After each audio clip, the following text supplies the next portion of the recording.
Nuestro estudio ya en tono Visión Minera, como todos los miércoles en Radio Infinita, para hablar justamente sobre este importante sector para la economía de nuestro país y que es además un referente a nivel internacional. Pero antes saludamos a Gold Fields, porque la minería es una industria clave para el desarrollo del país, pero no todo se trata de cobre.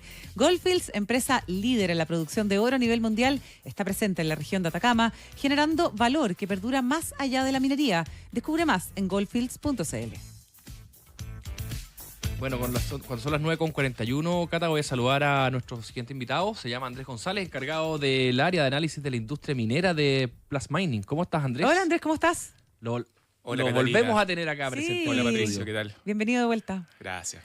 Oye, más allá de los resultados específicos que entregó Soki, al parecer habría reportado precios más altos. Y lo que se ha visto las últimas semanas es que los precios han subido y harto. Algo así como 50% desde el mínimo. Estuvo por ahí por $8.000 la tonelada y ahora lo vi sobre $12.000. ¿Qué hay detrás de esto, Andrés? Mira, la expectativa de los precios es básicamente que suban. Y de hecho, hace una semana atrás aproximadamente estaba el CEO de Ganfeng, que habló que veía precios del litio sobre $20.000 la tonelada. 25 incluso. 25 incluso también. Entonces, estamos hablando de doblar el precio actual. Y eso obviamente genera mucha expectativa de que el precio en el mediano plazo y corto plazo empiece a subir. Y los inversionistas se adelantan a la jugada y obviamente quieren... Hay razones de demanda también. O sea, acá lo que están diciendo es que se hablaba que iba a haber exceso de oferta este año que había y que el próximo también. Y por eso los precios estaban tan bajos. Pero ahora, con estas declaraciones del CEO de una de las empresas más grandes del mundo, al parecer la demanda estaría creciendo como 30-40%. Claro, pasa que el litio está muy asociado en la demanda a los autos eléctricos. Claro. Y por ende las baterías para autos eléctricos. Y a la transición energética. Exacto. Y en ese campo hay otro gran sector que son las baterías para almacenamiento energético. Y esas baterías para almacenamiento se está percibiendo que son mucho más fuertes de lo que se pensaba hace poco tiempo atrás. Es un mercado que aún es inmaduro en un sentido que está creciendo fuertemente. Claro. Entonces, por ese lado, hoy día tenemos tasas de 20-30%, pero que perfectamente pueden ser mucho más. Y es cosa, no sé, ir a la calle hoy día. Uno va a Santiago y ve un auto eléctrico, pero muy poquito. De acá a 30 años, probablemente la mayoría de los autos van a ser eléctricos. Bueno, se supone que tenemos la meta acá en Chile hasta el 2035. Sí, esa es la meta. Eso es bien ambicioso. Es la meta. Una meta ambiciosa, pero bueno, sea ese año o alguno posterior, el tema es que eso va a ocurrir. Ya llegó. Oye, Andrés, ¿y estas baterías de almacenamiento, en qué se están usando? O sea, lo que yo escucho, pero esto a nivel como muy usuario, es que la gente está instalando paneles solares, por ejemplo, en casas y que eso, la energía que captura de los paneles la está almacenando en baterías. ¿Es el uso que se le está dando? ¿Es más industrial? Es más industrial. Típicamente suele ser mucho más industrial en su gran usabilidad y por ese lado se está previendo de que ya empiece a tener un impacto importante de acá a 10, 20 años. Ya lo es, pero va a seguir creciendo fuertemente. Ya. Oye, ¿y la Estrategia Nacional del Litio, como la tenemos planteada hoy día en nuestro país, nos permite aprovechar esta racha, estos precios que vienen? Mira... Después nos metemos al tema del acuerdo. Sí, es de lo general. Es una gran pregunta. Y yo siempre parto de la base que la estrategia del litio del gobierno tenía como foco el acuerdo SQM-Codelco. Diría que ese es su gran foco y lo demás más bien secundario. Ya. Le preguntamos a la ministra Williams la semana pasada. Sí. ¿Qué te respondió? Que era mucho más amplio que eso. Sí. Mi visión es que el centro del acuerdo Codelco-SQM, y eso ya está logrado. Ahora falta la aprobación de Contraloría de la República, pero digamos que está logrado. Y el resto venía por acuerdo en salarios más chicos, por así decirlo. Y ahí tenemos a Maricunga, que está Codelco metido con respecto a Paloma. Sí. Hace poco se un acuerdo con Río Tinto. Y está también el proyecto Alto Andino de NAMI, que hace poco también hizo el acuerdo con Río Tinto. El resto de los salarios está todavía con CEOL en proceso, algunos sin proceso ni siquiera. Y eso, el camino que tengan es un poco más incierto. O sea, a propósito de esta estrategia nacional del litio, yo pensaba que el objetivo era aumentar de manera material la cantidad de litio producida en Chile y tratar de aprovechar este boom. Lo que entiendo entonces es que si se queda acá en el acuerdo SQM-Codelco, yo sé que ese acuerdo va a permitir a SQM producir un poco más, de 200.000 a 300.000 toneladas, ese es el aumento, pero no mucho más tampoco. Claro, o sea, Mira, hoy día SQM el año pasado produjo cerca a 200.000 toneladas de litio. Eh, eh, la intención de SQM es aumentar la capacidad en Chile a 240.000. Y de ahí para adelante se piensa en 270, 260, por ahí. El acuerdo incluso plantea llegar a 300.000. Ahora, eso es bien ambicioso. Yo creo que se puede llegar, pero probablemente post-2030, hablemos 2035, por ahí quizá, dependiendo de las expansiones que hagan. Ahora, en otros salares está, como te comentaba, dos proyectos grandes, pero mucho más pequeños que obviamente Atacama. Pasa que, para darte una referencia, hoy día Atacama, por SQM, produce mucho litio.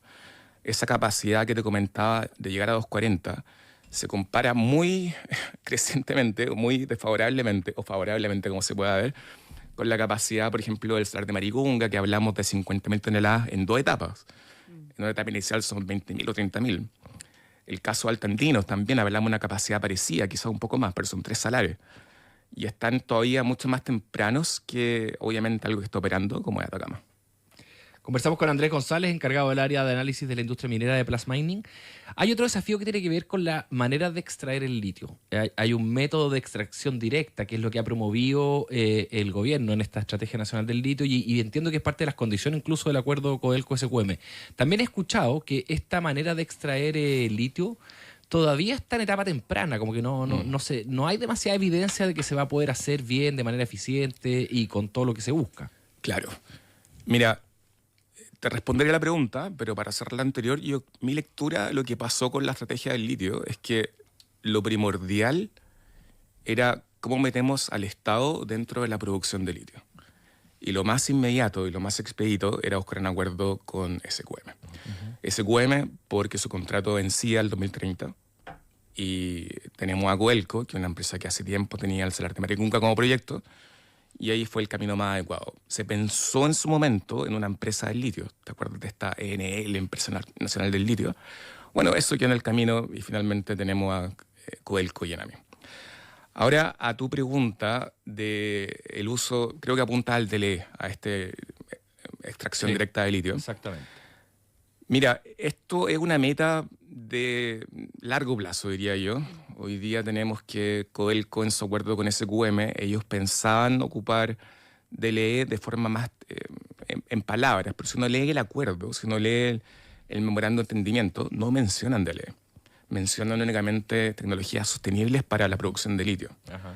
Y eso es bastante amplio. Es que está bien, pues en el futuro puede cambiar la tecnología. Claro, claro. Y también el DLE ha sido probado por en etapas todavía tempranas. Bueno, tenemos algunas faenas que lo están ocupando ya, pero ninguna del tamaño de SQM.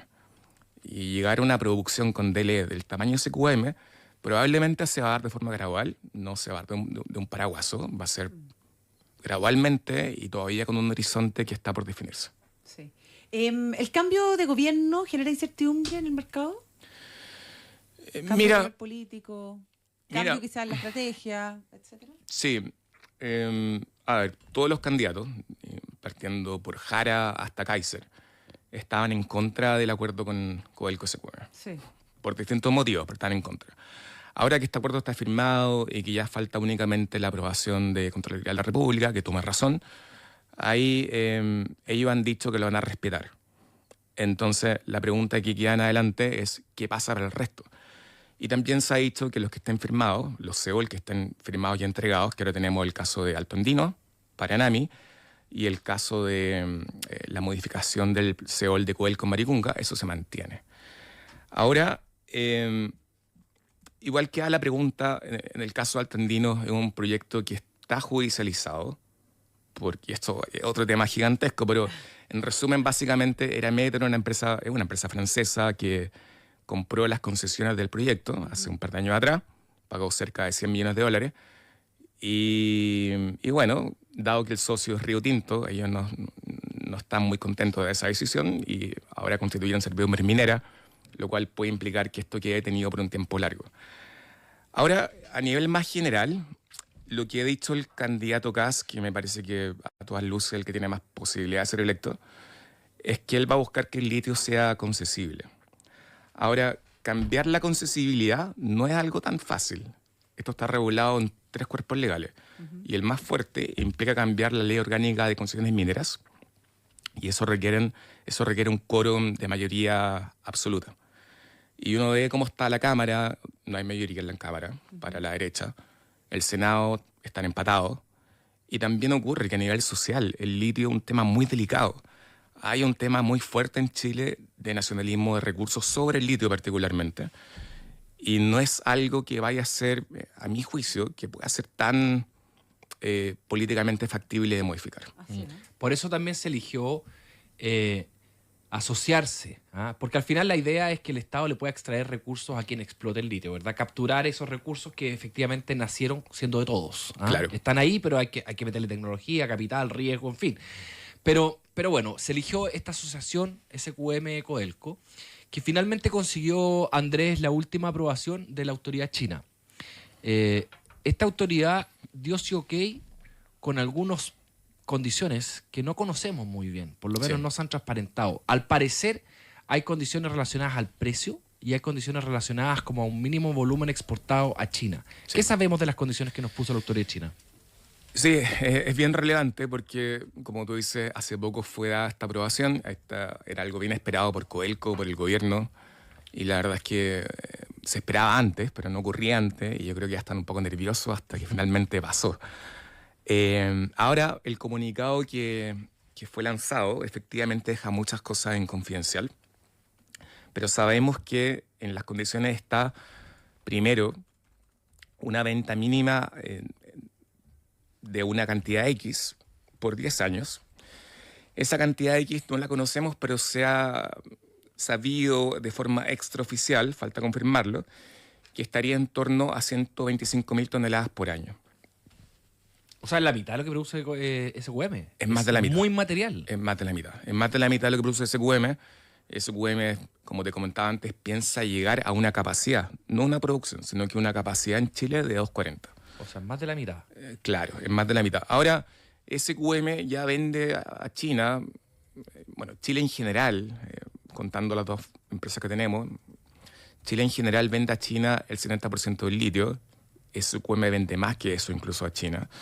Entonces, el impacto en el corto y mediano plazo no es tan material, dado que igual es litio que termina en China.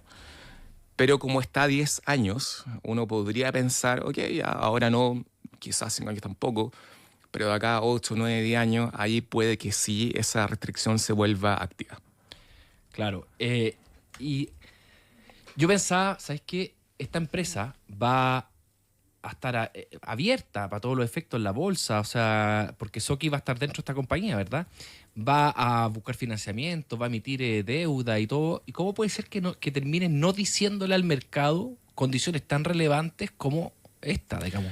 ¿A quién, o sea, cuánto venden la mitad de su producción? Es clave para poder hacer un análisis. O sea, si tú quisieras proyectar, tú dirías, mira, yo creo que va a vender este año 240.000, el otro 250.000, etcétera, etcétera. Vas a poner precios, todo, y te van a dar unos numeritos que vas a usar para ver si le prestas plata o no le prestas plata, si compras o no compras la acción. Si no sabes a cuánto puede vender, chuta. Sí, y lo otro, aparte de la venta mínima a China, hay un tema de los precios. Se pidió que esta venta esté sujeta a un precio de referencia, un precio benchmark. Y bueno, tampoco sabemos cuál va a ser ese benchmark, pero va a ser un benchmark que probablemente va a ser definido en China. Ahora, a tu pregunta, claro, yo creo que eventualmente esto se va a conocer. No sé en qué momento, porque por ahora se ha sabido cosas extraoficiales. Esta cantidad de 125.000 no está firme. Incluso se decía que China había pedido 140.000 y se negoció a 125. Bien, Andrés González, encargado del área de análisis de la industria minera de Plus Mining, muchas gracias por haber estado hoy día con nosotros. Gracias, Andrés. Gracias a ustedes. Saludos a todo tu equipo. Son las 9 de la mañana con 54 minutos. Visión Minera, siempre los miércoles acá en Radio Infinita, Pato. Así es, Cata. Hay tanto... Sí, tenemos muchos temas que hablar porque sabéis que tenemos minerales raros que podríamos tratar de hablar con CAP, esta inversión que hizo. Tenemos litio, tenemos cobre, tenemos oro ahora. ¿Y qué más? Bueno, acero, naturalmente. Mucho. ¿Qué más tenemos? Andrés. Aprovecho. Cobalto. Cobalto tenemos. Lo principal obviamente es cobre. ¿Vieron el derrumbe en el Congo? Sí. Uf, ¿viste la imagen? 40 muertos. Ay, qué espanto. Algo que te comentaría así, Patricio, ya pensaba que estabas fuera de aire, por eso no te hablaba. Pero algo que pasa con el litio es que la gente magnifica mucho también el litio. O sea, en cuanto a exportaciones, el cobre hoy día es como 18, 20 veces más lo que es el litio, en cantidad monetaria, digamos, de lo que exportamos. Claro. Entonces, si bien se habla del litio como una especie de oro blanco, como una especie de que somos la Arabia Saudita del litio, la verdad es que en términos comparativos el cobre sigue siendo, Y va a seguir siendo por 20 veces. lejos, Es que un año recibimos 5.000 millones como fisco Sí, y eso se nos abrió el apetito, pero ese fue un Total. año que vendimos $80.000 la tonelada, ahora está 12, o sea, Sí. nada que ver los números. incluso ese año, el 2022, el litio llegó a ser el 20% de lo que es el cobre. Claro, O sea, el cobre seguía siendo la estrella, lo va a seguir siendo. sin ninguna Y duda. en otras partes en otros minerales, bueno, tenemos obviamente hierro, tenemos el proyecto de tierras raras, que también tiene CAP, una empresa de hierro, junto con Aclara, que está todavía en etapas tempranas. Tenemos cobalto, pero la verdad es que eso todavía está... bueno, Santo Domingo podría ser un proyecto que tendría cobalto. Y tenemos otros minerales, tenemos obviamente el oro. Este año ya partió en producción a full Salares Norte, Sí, po, de que va a ser un mega proyecto de oro y nos va a meter dentro de los mayores productores en el global. Bien. Gracias, Andrés. Te agradecemos que hayas estado con nosotros con este aporte también que nos permite ampliar la mirada respecto de nuestra producción minera, Pato.